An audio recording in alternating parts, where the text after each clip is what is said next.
ज्योत्स्नाताई समोर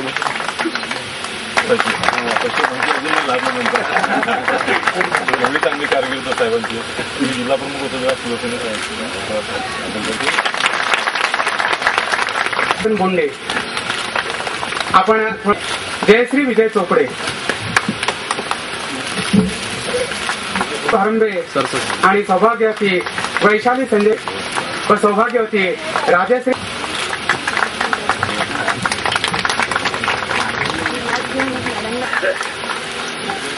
श्री आणि श्री वामन मोतीराम बोंडे.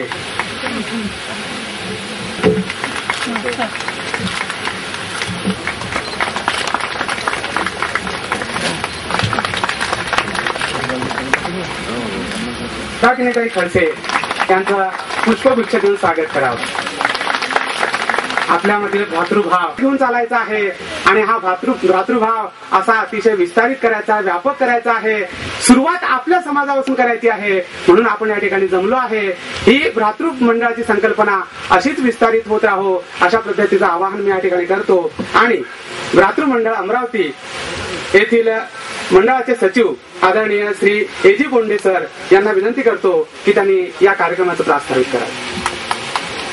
भातृमंडळाच्या आज होत असलेल्या कार्यक्रमाकरिता उपस्थित असलेले प्रमुख पाहुणे माननीय नामदार श्री एकनाथरावजी खडसे, विरोधी पक्षनेता विधानसभा महाराष्ट्र राज्य, तसेच त्यांच्या सौभाग्यवती माननीय सौभाग्यवती मंदाकिनीताई खडसे, महाराष्ट्र लेवा पाटीदार महासंघाचे माजी अध्यक्ष माननीय श्री अण्णासाहेब पाटील, ज्ञानदेव त्र्यंबक खाचने अध्यक्ष भातृमंडळ बुलढाणा, तसेच वासुदेव रामभाऊ भोळे सचिव भातृमंडळ अकोला आणि मंचावर उपस्थित असलेले मान्यवर आणि उपस्थित बंधू भगिनी तसेच सर्व हितचिंतक पाहुणे मंडळी यांचे प्रथम मी मंडळाच्या वतीने स्वागत करतो. आजच्या समाज भवनाच्या भूमिपूजन समारंभास उपस्थित असलेले प्रमुख पाहुणे मान्य श्री एकनाथराव खडसे हे महाराष्ट्र राज्य विधानसभेचे विरोधी पक्षनेता असून आपल्या समाजाचे नेतृत्व करीत आहेत. ते समाजसेवक असून समाजासाठी तनमन धनाने कार्य करीत आहेत. दुसरे पाहुणे मान्य श्री अण्णासाहेब पाटील हे महाराष्ट्र लेवा पाटीदार महासंघाचे माजी अध्यक्ष असून समाजसेवक व उद्योगपती आहेत. तसेच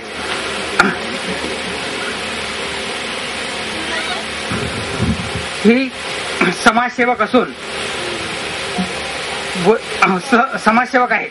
वरील मान्यवरांनी समाजातील गोरगरीब जनतेला आर्थिक मदत करून समाजातील गोरगरीब घराण्यातील लोकांना उद्योगामध्ये सामावून घेतले आहे.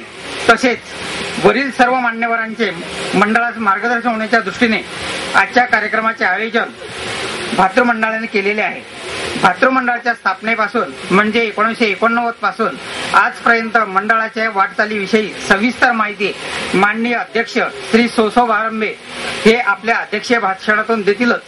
मान्यवर पाहुण्यांचे मार्गदर्शनास पुरेसा वेळ मिळावा म्हणून मी मंडळाच्या वाटचालीचा अहवाल थोडक्यात खालीलप्रमाणे सादर करीत आहे.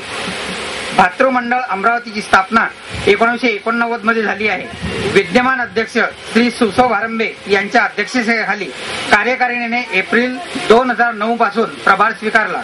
त्यानंतर आज रोजी मंडळाने 280 आजीवन सदस्य करून त्यांच्याकडून मिळालेल्या आर्थिक मदतीच्या आधारे मंडळाने 23 गुंठे जागा खरेदी केली आहे व खरेदी केलेल्या जागेवर बांधकाम करण्याच्या दृष्टीने समाज भवनाच्या इमारतीच्या नकाशाकरिता व स्वर्गीय सोपानराव शंकरराव सुपे वाचनालयाच्या नकाशा व इमारतीच्या बांधकामासह आतापर्यंत जवळपास 31 लाख रुपयाचा निधी खर्च झाला आहे. मागील 2 वर्षापासून समाजातील मुलांचे कलागुणांना वाव मिळण्याच्या दृष्टीने मंडळाने विविध कार्यक्रम व महिलांकरता आरोग्य शिबिर आयोजित केले असून त्यास समाज बंधू भगिनींकडून भरघोस सहकार्य मिळत आहे.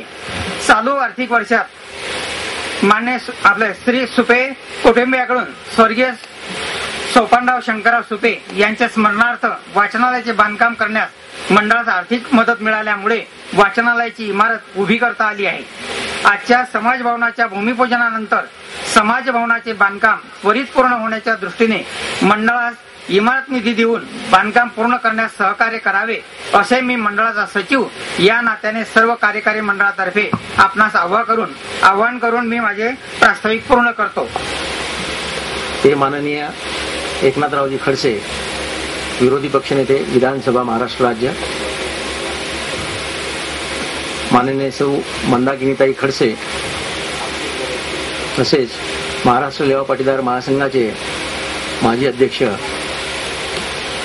माननीय अण्णासाहेब पाटील, भ्रातृमंडळ यवतमाळचे अध्यक्ष माननीय श्री अशोकराव नारखडे, आमचे स्नेही महानगरपालिकेचे नगरसेवक माननीय श्री प्रदीपभाऊ गाजळ, तसेच भ्रातृमंडळ यवतमाळ चे माजी अध्यक्ष प्राध्यापक डॉक्टर रमाकांत कोलते, अकोला येथील भ्रातृमंडळाचे सचिव श्री भोळे सर, बुलढाणा येथील भ्रातृमंडळाचे अध्यक्ष श्री खासे साहेब, तसेच विविध भ्रातृमंडळाचे पदाधिकारी, या कार्यक्रमाकरता प्रामुख्याने पाहुणे उपस्थित असलेले सर्व पाहुण्यांचं, मंडळाचे सर्व सन्माननीय सदस्य, बंधू आणि भगिनींनो, आणि या कार्यक्रमाकरता प्रामुख्याने उपस्थित असलेले पत्रकार बंधू यांचं या ठिकाणी मी स्वागत करतो. आणि माझ्या मनोगत भूमिपूजनाकरता एकनाथराव खडसे लाभले हे याचा आम्हाला अमरावतीकरांना अतिशय मनस्वी आनंद झाला. हे या ठिकाणी त्यांना जाहीरपणे सांगावं असं वाटतं. याचा अर्थ की साधारणतः मी 1 वर्षापासून त्या प्रतीक्षेत होतो. नागपूरला जेव्हा अधिवेशन सुरू झालं होतं त्यावेळेसही आम्ही त्यांना निमंत्रण द्यायला गेलो होतो, पण आम्ही ठरवून टाकलं होतं की या वास्तूचं जे भूमिपूजन होईल ते एकनाथरावजी खडसेंच्या हस्ते होईल, आणि तो योग आमचे फुलेनगरवासी खर्चे साहेब या कुटुंबियांनी घडवून आणला. याबद्दल मी खर्चे कुटुंबियांचंही प्रामुख्याने या ठिकाणी अध्यक्ष या नात्यानं त्यांचंही अभिनंदन करतो की ह्या आमच्या अभिनंदन सोहळ्यामध्ये त्यांनीही पुरेपूर आम्हाला सहकार्य केलं, त्यामुळे त्यांचंही अभिनंदन करणं या ठिकाणी मी आवश्यक मानतो. आमच्या सचिवांनी मंडळाची स्थापना कोणत्या वर्षी झाली याचा उल्लेख केलेला आहे. मागच्या कार्यकारिणीने जेव्हा आम्ही प्रभार घेतला 2009 साली, त्यावेळेस प्रभार घेताना आमच्याजवळ जवळपास 7.5 लाख रुपयाची रक्कम मंडळाच्या खाती जमा होती. प्राध्यापक विष्णुभाऊ नाफडे, माजी उपाध्यक्ष डॉक्टर शशिकुमार चौधरी, माजी सचिव श्री ज्ञानदेव राणे यांच्यासह आमचे जे काही मार्गदर्शक आहे या सगळ्यांचा सहभाग होता. आणि त्या कार्यकारिणीने आम्ही निर्णय घेतला किंवा काहीही करून निर्णय झाल्यानंतर आम्ही झपाट्यानं जागा शोधण्याच्या कामी लागलो आणि जागा आम्हाला ही मिळाली याचा आनंद आहे.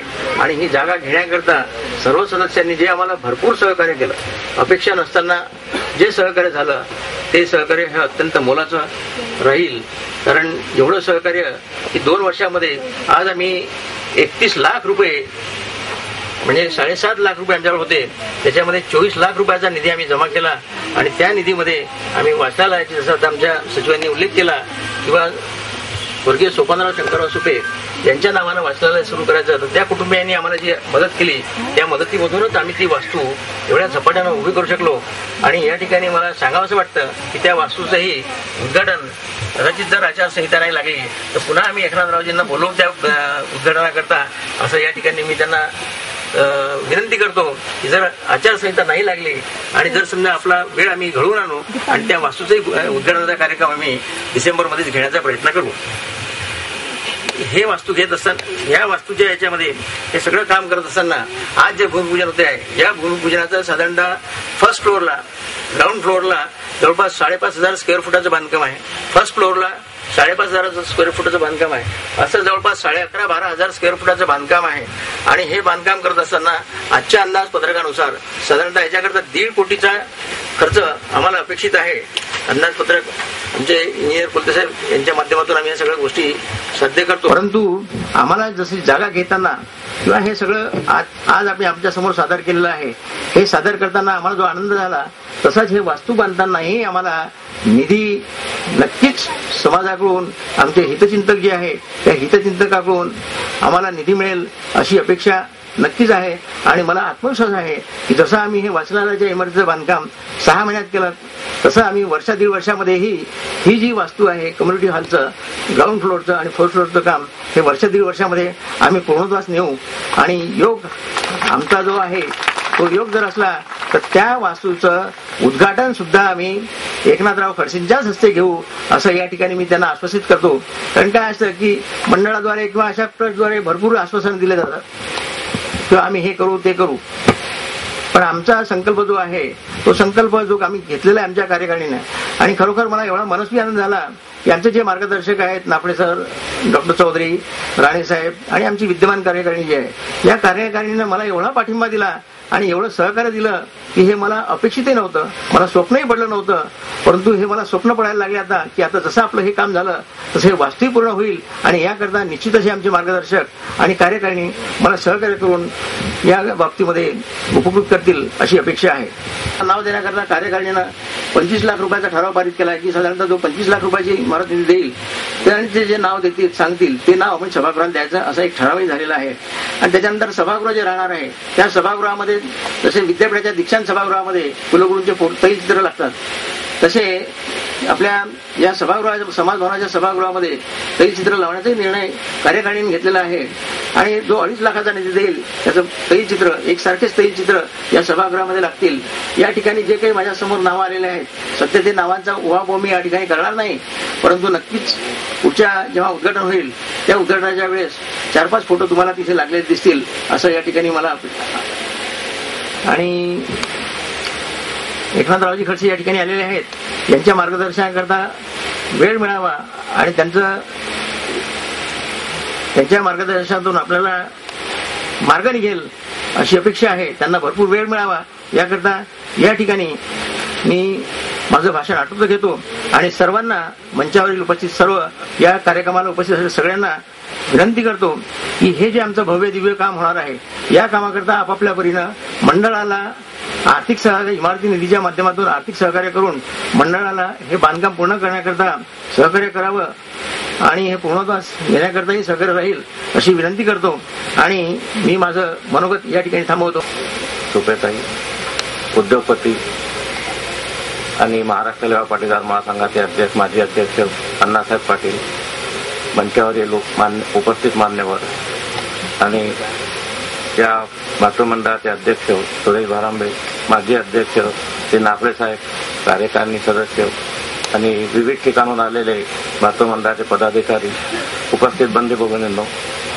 आता माझे मित्र सुरेश भारांबे बोलले की अवघड काम आम्ही हाती घेतलं आहे, पण माझा एक अनुभव आणि कदाचित आपला पण अनुभव असेल की नाथाभाऊने जसे कोदळ मारलं ते काम पूर्णत्वास होते. तर ते मला काही वाटत नाही, काही काळजी करण्यासारखं काही नाही की अवघड आहे, काही अवघड वगैरे काही नाही. सुरुवात केली की काम पूर्णत्वास जाते. आणि गेल्या वर्षी जसं आपण बोललो होतो, आता हे मराठे साहेब बोलले की बा एक महाधिवेशन घ्यायचं, तर महाधिवेशनाची कल्पना पण मीच मांडलेली होती आणि अमरावतीच्या भातृमंडळाने जे आयोजन पद घेतलेलं आहे. आता मला पुण्याला पण जायचं आहे, औरंगाबादला जायचं आहे, तर तेथेही आम्ही चर्चा करू आणि हे अधिवेशन लवकरात लवकर अमरावतीला घेण्याचा प्रयत्न करू. त्याचप्रमाणे नाथाभाऊंच्या भाषणाची उत्सुकता हे आपल्या सर्वांना लागलेली असते, म्हणून मी माझा जास्त वेळ न घेता मी माझे 2 शब्द संपवतो. मुख्य अतिथी एकनाथराव खडसे, मंदाताई खडसे, महासंघाचे अध्यक्ष अशोक देवचंद नारखेडे मुंबई, मंडळाचे अध्यक्ष अमरावती मंडळाचे अध्यक्ष भारांबे साहेब, उपस्थित मान्यवर. थोडं अशोक नारखेडे बद्दल जे कन्फ्युजन आहे ते मी तुम्हाला जरा. आणि मी अशोक रामचंद्र नारखेडे, अध्यक्ष भ्रातृमंडळ यवतमाळ. या अगोदर मी बरेच वेळा आपल्या समोर आलेलो आहोत आणि मी यावेळेस फक्त हे जे वास्तू होणार आहे या कामामध्ये मी सुयश चिंतितो. आणि माझा स्वतःचा अनुभव असाच आहे की एकनाथराव असे काही जादूगर आहेत की त्यांनी जिथे हात लावला तिथे हे काम पूर्ण होतं. हा अनुभव आमच्या यवतमाळकरांचा आहे. पण जसं शेतामध्ये विहीर खोदायची असते तेव्हा पाणी पाहणाऱ्याला बोलवतो आणि मग पाणी पाहिल्यानंतर विहीर खोदतो, विहिरीला पाणी लागतं आणि पंप बसवल्यानंतर मग पाणी थोडं कमी होतं आणि म्हणून मग आपण आडवे बोर करतो.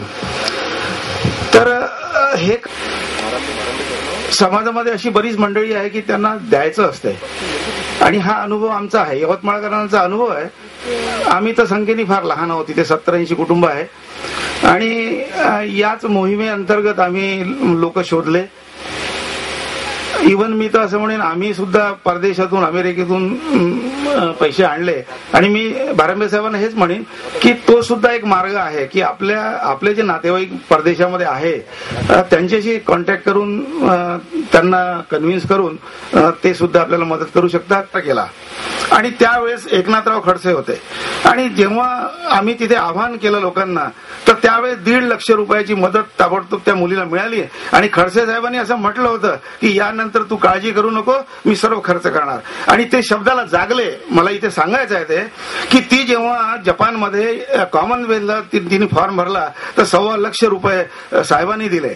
तिचा जो 15,000 रुपयाचा खर्च जो असतो त्याचे न्यूट्रियंटचा खाण्यापिण्याचा तिचा, तर ते सुद्धा एकनाथराव खडसे करतात. हे याच्यासाठी आहे की आपल्याला माहित पाहिजे. आणि सध्या आता ती लंडनला एशियन गेमसाठी जाते आहे. म्हणजे एशियन गेम्स आणि कॉमनवेल्थ आम्ही 4-5 दिवसापूर्वी मी स्वतः त्या मुलीला घेऊन साहेबांकडे गेलो होतो. अण्णासाहेबही होते. तर उरलेले जे काही 1-1.5 लाख रुपये ते सुद्धा साहेबांनी तिला दिले, कालच दिले. आणि आम्ही सुद्धा मलकापूरमध्ये अण्णासाहेब आणि मी आणि 2-3 लोक मिळून आम्ही 1.5-2 लाख रुपये आम्ही जमा केले. असं 4 लाख रुपयाची मदत त्या मुलीला दिली.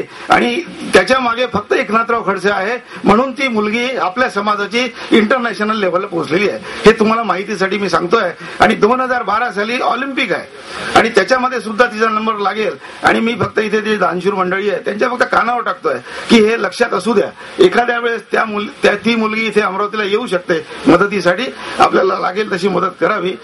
धन्यवाद. आदरणीय व्यासपीठ, उपस्थित सर्व समाज बांधवांना, मी खडसे साहेबांचा अतिशय भक्त आहो. टीव्हीवर त्यांच्या मुलाखती मी ऐकत राहतो. चांगल्या ते विकट चांगल्या पद्धतीनं काढतात. कारण अभ्यास आणि चिकाटी.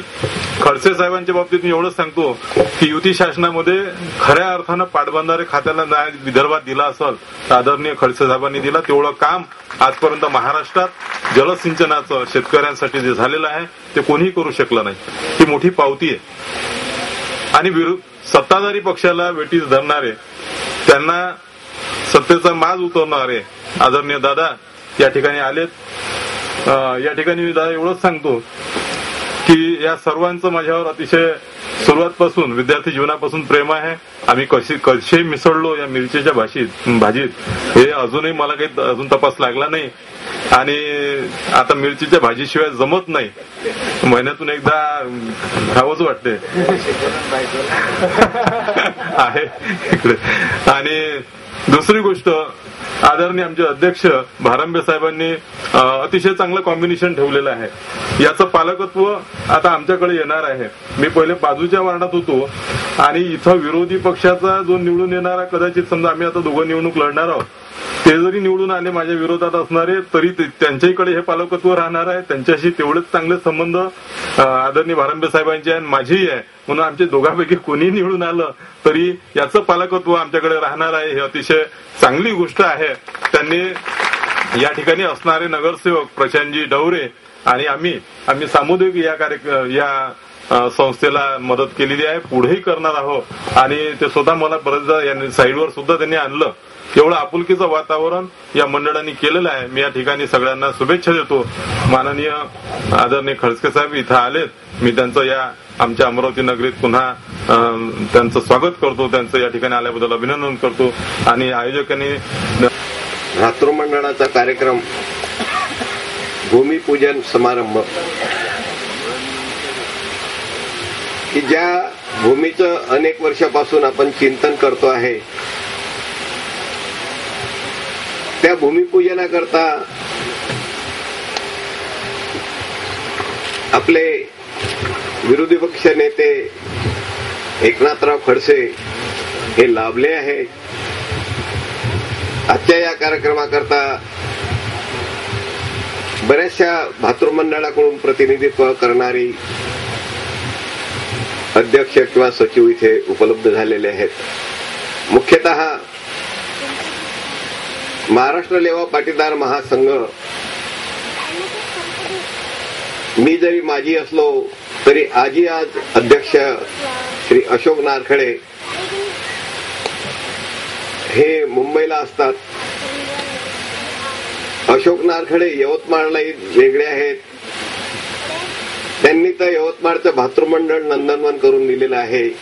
असे ते अशोक नारखडे बुलढाण्याहून सुद्धा खडसे आलेले आहेत. अकोल्याहून प्रत्येक ठिकाणून जे काही मंडळी प्रतिनिधित्व इथे घेऊन आलेले आहे त्यांचा मी स्वागत करतो, अभिनंदन करतो की अशा घरेलू कार्यक्रमामध्ये जर आपण एकमेक साथी हजर असलो, सहभाग दिला तर एकाने एक आपली जी उमेद आहे ते वाढत जाते. भातृमंडळ अमरावती येथील कार्यकारिणी ज्यावेळी स्थापन झालं त्यावेळेपासून मी या भातृमंडळाच्या प्रत्येक कार्यक्रमाला सहसा उपस्थित राहिलो. प्रत्येक वेळी मार्गदर्शन आणि सहकार्य आणि आर्थिक मदतही देत आलो आहे. आज जे उपस्थित मंडळी आहे अमरावतीवासी बंधू आणि भगिनींनो,